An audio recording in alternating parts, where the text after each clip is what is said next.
Este es un programa del Foro Permanente Mundial. Buen día. Hoy un día amable. Queremos que allá en sus casas estén contentos. Hoy es un día de gozo. Estén tranquilos que hoy hay una píldora constitucional.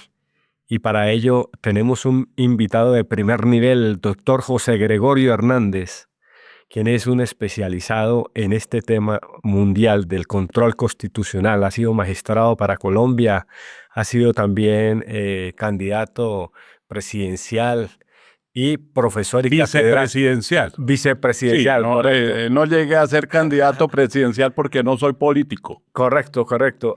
También ha sido catedrático en doctorados y en diferentes maestrías a nivel mundial, en diferentes universidades. Y también es columnista en temas de derecho especialmente. Aquí estamos en La Voz del Derecho, en sus instalaciones, y es un placer, doctor José Gregorio Hernández. Un saludo para el Foro Permanente Mundial y para La Voz del Derecho que nos están escuchando en 32 países del mundo. Un saludo muy cordial a todos los integrantes, componentes del foro. Un saludo especialísimo a quienes nos están escuchando tanto dentro como fuera del país. Muy amable por la invitación. Quiero manifestar a todos que esta es una reunión básicamente orientada a ilustración y a análisis académico, y me complace muchísimo estar con ustedes. Bueno, la primera pregunta para el ciudadano, porque incluso nuestra audiencia no son solamente abogados, sino el ciudadano de a pie también muchas profesiones. Y colombianos y extranjeros. Y colombianos y extranjeros. Claro. Y la pregunta, ¿cómo se hace el control constitucional en Colombia y en el mundo, en ese parangón de jurisdicciones similares? ¿Cómo se hace ese control constitucional, doctor José Gregorio? Habrán ustedes notado, y especialmente los jóvenes, que en los últimos años se ha incrementado el número de decisiones judiciales de las cuales está pendiente la opinión pública. En este momento, por ejemplo, cuando hablamos para referirnos a temas de actualidad, hay un fallo pendiente de la Corte Constitucional sobre el régimen de pensiones, hay una decisión de la Corte Constitucional pendiente también sobre estado de emergencia económica, hay una decisión del Consejo de Estado relativa a importantes decretos que ha dictado el presidente de la República en distintas áreas. Y también se ha producido una decisión del propio Consejo de Estado sobre el decreto que dictó el presidente de la República acerca del salario mínimo para el año 2026. Eso apenas como ejemplos, pero son muchísimos más los casos y además hay muchas decisiones de tutela. Entonces es importante que ilustremos a la ciudadanía colombiana, repito, especialmente a los jóvenes, y también que mostremos hacia el exterior lo que pasa en Colombia con el control constitucional. Para definir el control de constitucionalidad es una forma de salvaguardar la vigencia del orden básico que el pueblo en una democracia pone en vigor, que es su constitución. La validez de la Constitución, el imperio real y verdadero de la Constitución, que las normas constitucionales no se queden escritas, que las disposiciones y principios que ha querido poner en vigor, en el caso colombiano, la Asamblea Nacional Constituyente de 1991, no se queden en la teoría, en la lejanía, sino que vayan a la realidad. Y que los órganos inferiores que también dictan normas, por ejemplo, el Congreso expide las leyes, el presidente de la República expide decretos, unas veces con fuerza de ley, otras veces con fuerza simplemente administrativa, no queden eternamente autorizados para desconocer la Constitución y que de pronto dicten disposiciones que son contrarias a la Constitución. Entonces, el sistema de control constitucional en el mundo, que viene de mucho tiempo atrás, busca asegurar que lo que dictan los órganos inferiores no se oponga a la Constitución, que las normas que ellos profieren se atengan de manera concreta, plena, total a lo que la Constitución dispone. Y así tengo que decirles que el sistema colombiano es uno de los más completos del mundo. Tengo que hacer una distinción. En un sistema como el de los Estados Unidos, el control constitucional es difuso. ¿Qué quiere decir eso? Que no está concentrado en una determinada autoridad. Es un control difuso porque cualquier ciudadano puede acudir a cualquier juez para hacer valer la Constitución ante ciertas disposiciones. Es un sistema difuso porque no se radica en determinada persona. Hay un fallo muy importante de 1803 de la Suprema Corte de los Estados Unidos, en donde se plasmó por primera vez ese control de constitucionalidad sobre normas inferiores. Es el fallo en el caso de Marbury contra Madison, en un cambio de gobiernos. Y no entro en los detalles para no aburrirlos, pero es un control que se ejerció directamente sobre unas determinaciones de lo que se adoptó por el nuevo gobernante. Frente a eso, hay el control concentrado de constitucionalidad que se lo inventó, dicen los académicos, Hans Kelsen.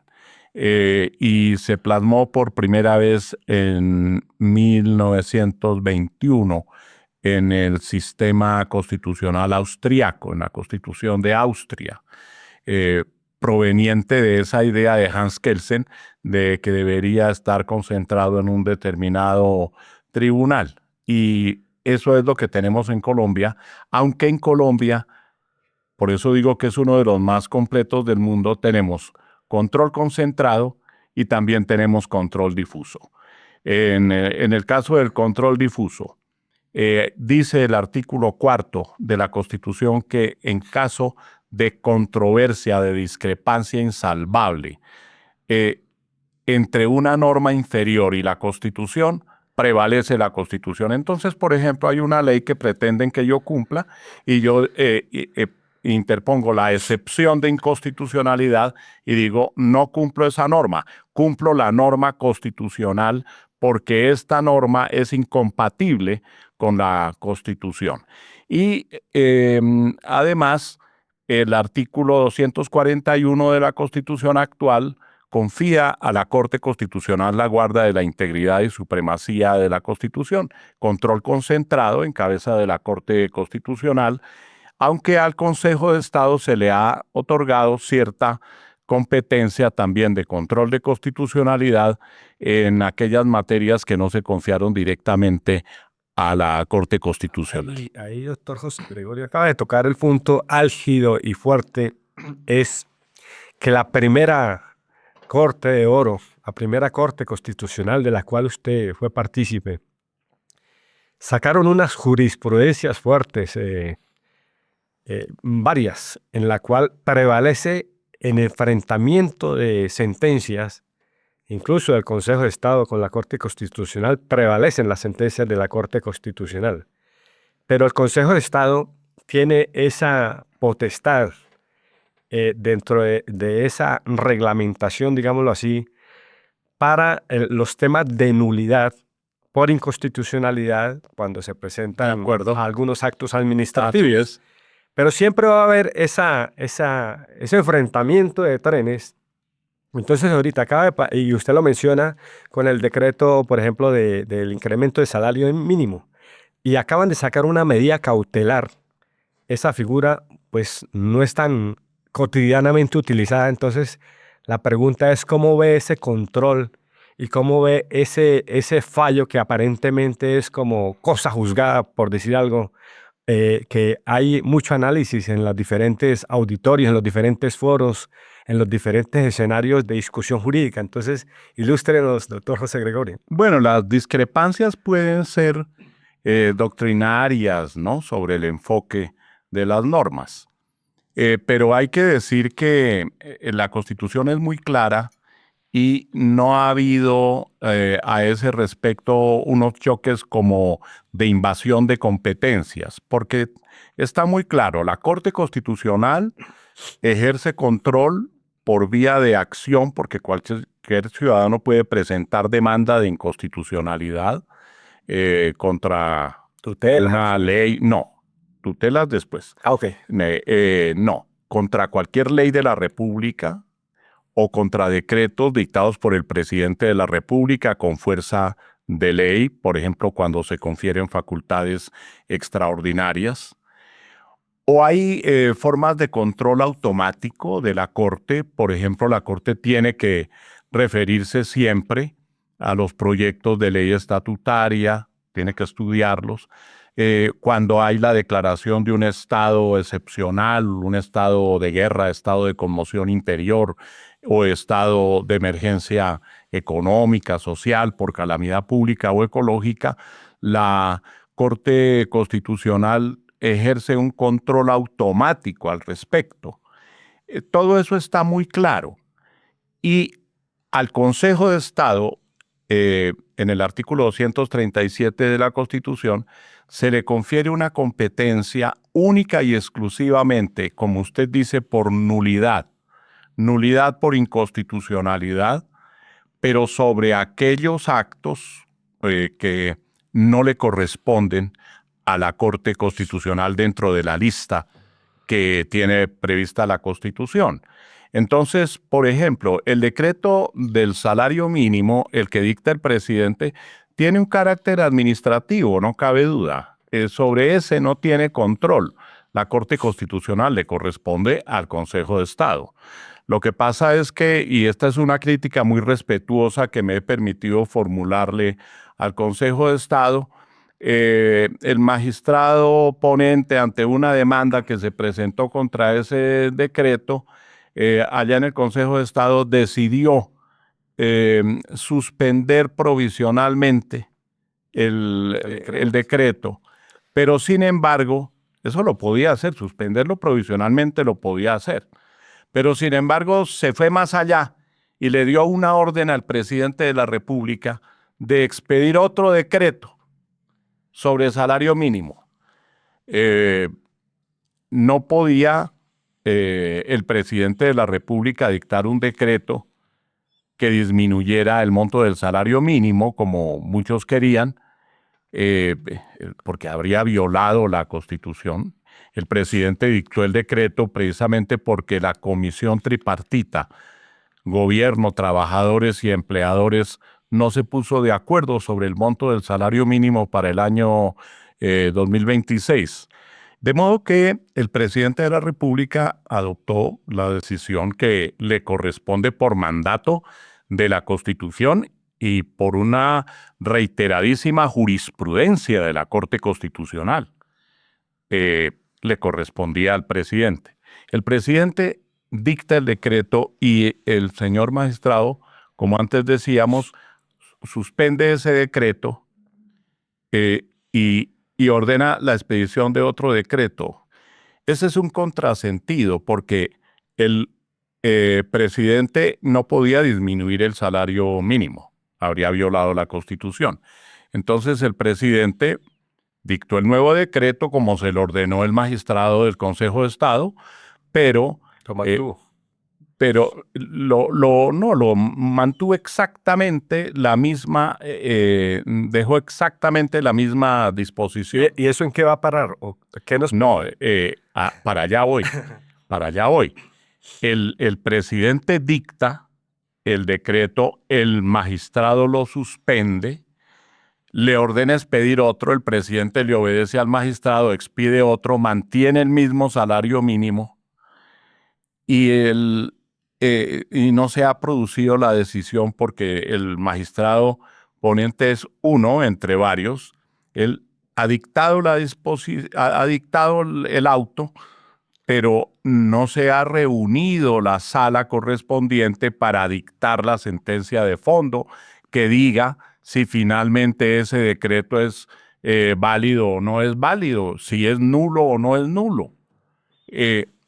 Yo creo, es mi tesis, vamos a ver qué dice el Consejo de Estado, Pero en cuanto al primer decreto, yo lo encuentro totalmente válido. Seguramente el Consejo de Estado tendrá que decir que el presidente podía expedirlo, porque de lo contrario estaría diciendo lo que no, sustituyendo la Constitución, y eso no puede ser. No puede ser. En cuanto al segundo decreto que expidió el presidente de la República, ese decreto no está demandado.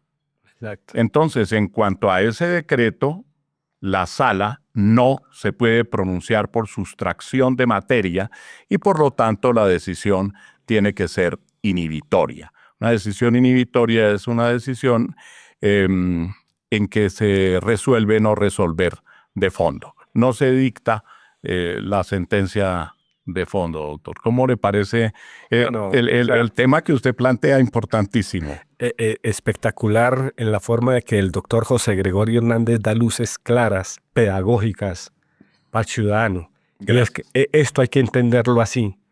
Y para nosotros es muy grato, doctor José Gregorio Hernández, tenerlo aquí en nuestros espacios, en nuestras plataformas del Foro Permanente Mundial y de La Voz del Derecho. Un último mensaje, porque el tiempo es oro, un último mensaje en cuanto al alcance constitucional que tiene esta serie de, además que deciden las personas naturales e invaden en algunos casos funciones del Ejecutivo. Entonces, un último mensaje para cerrar este programa, doctor José Gregorio. Sí, el último mensaje se refiere a varios punticos.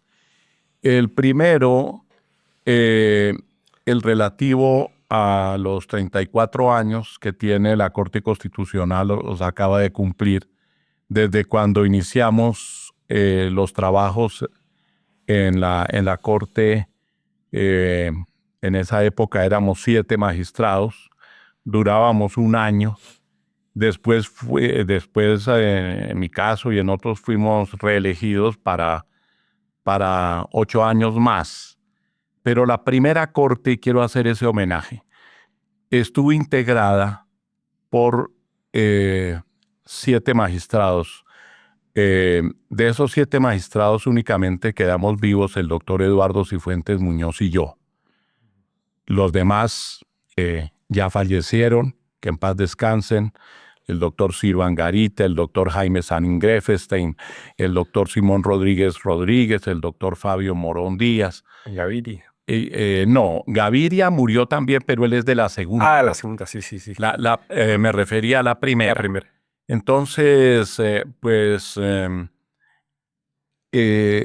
es importante hacer el homenaje para esos magistrados. La Corte Constitucional, a lo largo de todos estos años, ha desarrollado una jurisprudencia constitucional de la mayor importancia y ha servido para la solidez de la Constitución política y se ha defendido tanto en el campo del control constitucional abstracto como en el terreno de la acción de tutela que usted mencionaba hace un momento, porque a la Corte se confía la posibilidad de revisar eventualmente fallos que se han dictado por los jueces, por cualquier juez de la República, en materia de tutela. Entonces la Corte selecciona el caso, 2 magistrados cumplen esa función, selecciona el caso y ese caso es llevado a una sala compuesta por 3 magistrados o a la sala plena de la Corte para unificación de jurisprudencia, que es lo que da lugar.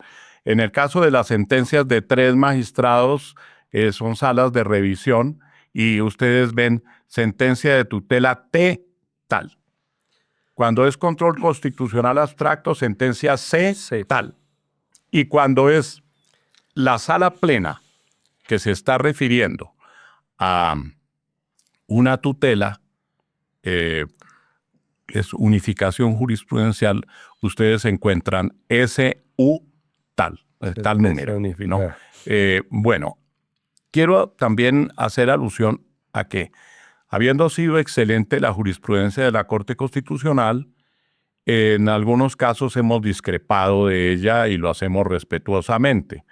Cuando yo fui magistrado, duré 9 años en la Corte Constitucional, pues durante un tiempo tuve el campeonato de los salvamentos de voto. es decir, de apartarme de decisiones adoptadas por la corporación.